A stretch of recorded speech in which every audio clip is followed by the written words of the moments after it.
السلام علیکم ورحمت الله وبرکاته. قربان یو بل مرګري پوښتنه کړې ده چې ګیرې له تور رنګ ورکول دا څنګه دي؟ وعلیکم السلام ورحمت الله تعالی وبرکاته. تاسو چې کوم پوښتنه کړې ده چې ګیرې له تور رنګ ورکول څنګه دي، دا شرعاً منع دي. احادیثو کې په دې وعیدات راغلي دي او فقهای کرام هم په ډېر تصریحات موجود دي.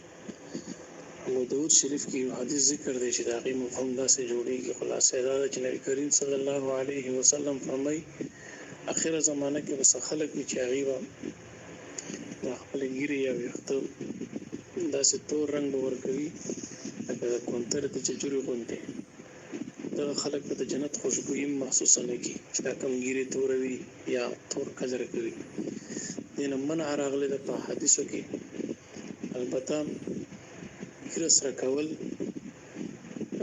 یا ږیرې لا چې کوم دی د تور نه علاوه بل رنګ ورکول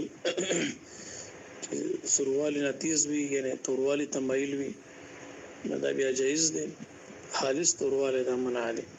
صحیح مسلم شریف کې حدیث ذکر دی نبی کریم صلی الله علیه وسلم مبارک فتح مکې نه پس چې کله ابو قحافه صاحب ابو بکر صدیق صاحب والد صاحب راوستی شو د هغه مبارک دا ږیره او سر ویښته سپینو نو مبارک وفرمایل دی بوځئ او د ده دا سر او دا ږیره دا ویښته دا ورته رنګ کوي خو د توروالي نه ځان وساتئ یعنې توروي یې مه دا ورته سره کوي. نو ږیره تورول یا